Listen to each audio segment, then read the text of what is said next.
Interior, Barry's office. Narrator, George Sr., Joe, Barry, Lindsay, Carl. Barry is sitting at his desk with the will in hand. The family is sitting in chairs facing him. Super, leader. While Michael and Maybe went off in search of George Michael, the rest of the family had gathered to hear the will read by the newly rehired family attorney, Barry Zuckercorn. Where's Michael? I don't know. I don't know. Where's Maybe? And George Michael? Where's Maybe? Who? Your daughter? Oh, her. I don't know. After being fired by Michael, Barry finally came out of the closet reunited with his assistant Gary. Soon after, they got married. Insert photo of Barry and Gary's wedding. The gay man with the freedom sign is Gary's best man. And one of the hot tops is the priest. Isn't anyone going to congratulate me? Oh, yes. Congrats. Gary enters. Gary, what are you doing back in here so soon? Oh, I'm not Gary. Gary tears of a latex face mask to reveal he is Jean Parmesan, the family's former PI. Gene Parmesan, how you doing? Don't worry, Gary's safe in the broom closet. So, did I just kiss you? You most certainly did. Jean winks at Barry. John, what are you doing here? Before Lucille died, she contacted me from prison and asked me to look into possible grandkids she might have. Wait, what? Apparently your mother wanted to meet her unknown grandkids before she died. That doesn't sound like her. Yeah, I know. Anyways, I found something that you might be interested in. He hands Job the picture he has been holding in his hand. It is revealed to be a picture of Mary. This looks like a chick I did in high school. That's Oh! right. That's right.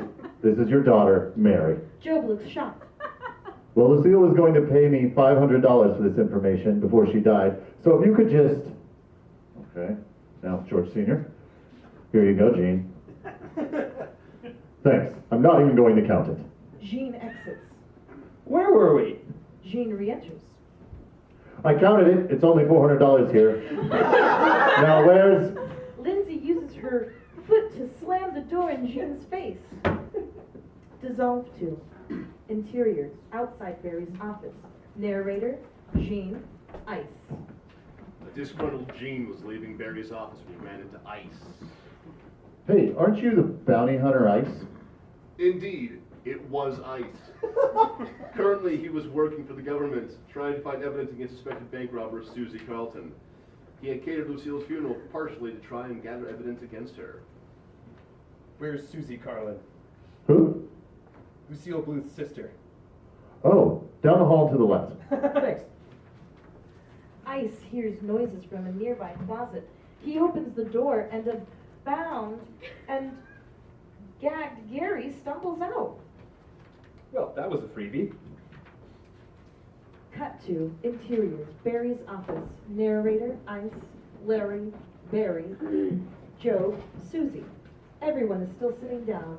Barry is about ready to start reading the will when Ice bursts through the door. Susie Carlin, you're under arrest.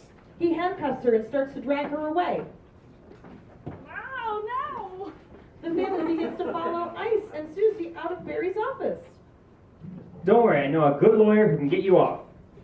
You mean yourself, Barry? I was gonna say Wayne, but I guess I could do it. Dissolve 2, interior, blue model home. Narrator, Michael, Tobias.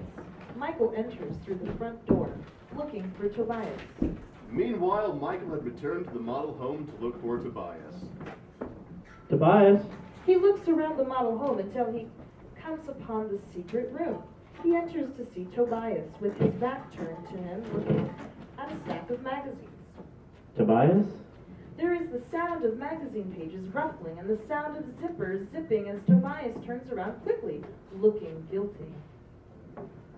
Oh, hey, Michael, I was just, bodybuilding? Okay. Michael and Tobias stare at each other in silence. Ring, ring. Michael's phone rings. Hello, what? Okay, I'll be right there. Apparently my aunt has been arrested. I have to go to the police station. Michael starts to leave. Are you coming with me? I think I'll stay here and keep bodybuilding. Really? I guess you're right. Michael and Tobias exit. Dissolve 2. Police station. Narrator, Tobias, Michael, Officer Taylor, Officer Carter. Tobias and Michael are entering the police station as officers. Taylor and Carter are exiting. Officer Carter is pulling a young kid behind him.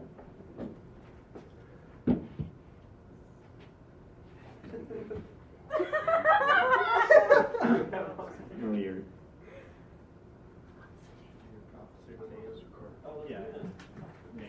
You can't leave me, David.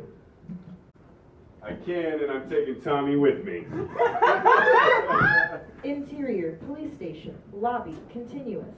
Narrator, Michael, Tobias, Larry, Barry, Joe, George Michael, George Sr., maybe, Lindsay. Michael and Tobias enter. Michael, you can't let them take my mother. I'll do what I can. Barry enters. Good news. Yeah? I don't have HIV. There was a risk for that? Yeah, actually. We're not here to talk about your sex life. I thought you'd be Barry. worried. I thought you'd be worried about my health. Frankly, I don't care. Now, what about my aunt? Jeez, you try to give people some good news. Anywho, apparently your aunt robbed a couple of banks in Arizona. And by a couple, you mean? Maybe around 100. Well, that's definitely not a couple. Well, okay, whatever you say. Anyhow, she's asking to see you. Why does she want to see him and not me? I mean, you can go out and visit her because I'm out. I'm tired of solving this family's problem. Come on, George Michael, we're leaving. No, Dad. No, Antonio. What? You always say that family is the most important thing. Come on, Mickey, we need your help. Mikey, we need your help. I'm gonna get this. Everyone stares pleadingly at Michael. Okay, but this is the last time. Michael exits to go talk to Susie. Tobias? Tobias embraces Lindsay in a hug.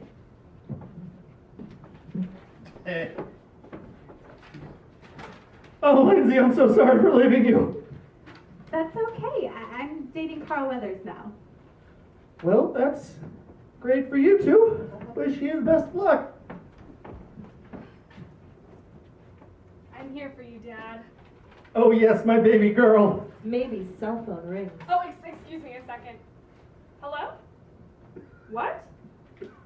Hold on, I'll be right there. Sorry, I have to go. Maybe exits. I lost my whole family. Cut 2. Interior, jail, visiting area. Narrator, Michael, Susie. Michael and Susie are sitting at a table talking. Once again, Michael found himself in a familiar situation, but this time it was his aunt instead of his father. Michael, you have to help me. Really, I don't know how I can help. I need you to take care of Larry. He's a real weakling. A pussy. Can he take care of himself? You don't know him like I do. He's soft. He can't handle life without me. I don't know, maybe I coddled him too much. I can only assume what's on the next page. Well, I guess there was a little something you had and my mom had in common. Come on, Mikey, you have to help me. I'll see what I can do. Michael gets up to leave. Wait a minute, I need another favor. Michael sits down again. I need you to arrange for your father to visit me in the conjugal trailer. What? No. Come on, Mike. I need some. Anti-horny, Michael.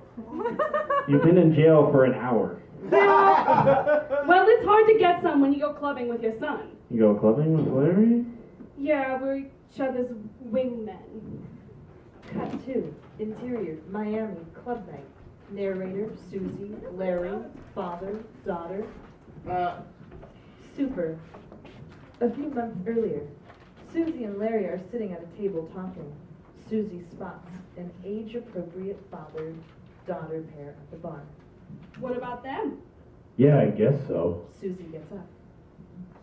Come on, Larry. Larry gets up and follows Susie over to the bar and the father-daughter combo.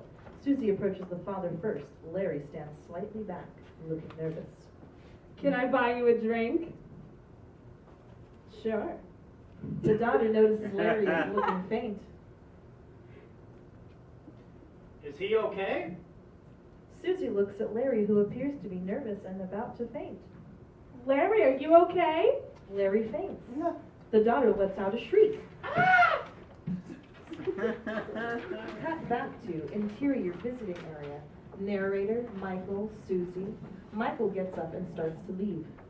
I'll see what I can do. About what? I'll see. Michael exits. Dissolve to interior movie studio. Narrator, maybe, Mort Myers, Jason Bateman. Maybe enters the studio where filming has stopped and runs into her boss, Mort Myers. In the background, Jason Bateman, wearing a polo shirt and khaki pants, is at the buffet table, frantically searching for a muffin.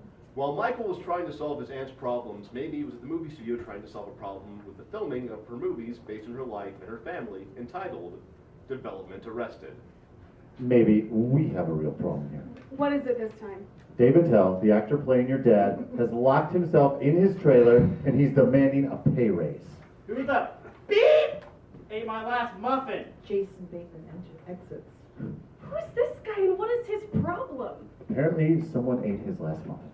All right, well, that's his problem. So now, who is he? Oh yes, that's Jason Bateman. He's the wonderful actor who hired to play your uncle. What are we going to do about David Tell? I say fire his ass. My dad's looking for a job. Maybe we can get him to play himself? Okay, we still need someone to play the bounty hunter Ice. We tried to get Samuel Jackson, but that was kind of a wishful thinking. I don't know. I'll find somebody. I have to talk to Ron. I'll see what I can do here. This project's going straight to hell. Cut to interior, Ron Howard's office. Narrator, Ron Howard. Maybe. Maybe is sitting in front of Ron's desk. Ron is behind his desk, looking through papers. Also in the office is Mitch Hurwitz. Mamie, this is Mitch Hurwitz, the writer you hired to rewrite the script. Nice to meet you. What's wrong with the script? Oh, nothing. We just thought I could use some revising. How's the rest of the project coming along? Not very well. We haven't even started filming yet. David Tell is starting to quit, and we have no Ice and no narrator. We tried to get Morgan Freeman, but he was busy with March of the Penguins too. Don't worry, I'll narrate, and don't even need a credit. Great, but what's going on with it? Who's going to play Ice, and what about David Tell? I say we fire David Tell, and we'll cast Ice later. Okay, but I still think that this should have been a TV series. I told you maybe. I pitched it to a few networks, but they said it would be hard work to advertise, and they think a lot of viewers wouldn't be able to relate to the characters. Do you think moviegoers will buy the characters and storyline? Maybe. I say we get the movie exposure all over the internet with the ads, trailers, and other stuff. Maybe go around on the street giving people hats that say Ron Howard's DA. Don't you think that maybe some people might think it's a movie about the district attorney? I hadn't thought of that. Maybe. Well, make it work. Because if it doesn't, you're fired. Cut to interior, police station, lobby. Narrator, Larry, Michael, Barry, Job, Lindsay, Tobias, George Sr. Michael enters to find his family waiting for him. Well, maybe he was dealing with Ron Howard. Michael was returning to deal with his family. What did my mother say? Nothing important. Barry enters from the break room. So what are we going to do about my aunt? Was I supposed to do something about that? I just went to the snack room for a hot ding dong. So where's the ding dong? Oh yeah, that burnt up because I left the tinfoil on. Oh, that's just great. What? Did you want a ding dong? There is more. No, there, Barry, I'm just angry, and then instead of helping my aunt, you're off fiddling with ding dongs. What? When did you find out Barry's gay? Oh, I was talking about the snacks. Barry's gay? Yes. Barry winks. Well, I guess that explains a few things. You know, Barry, you're fired. What? You can't do that. Yes, I can. You're fired. But you're my only clients. Not our problem. I'm sorry, but we no longer need you. Okay. A dejected Barry exits as Charlie Brown music plays.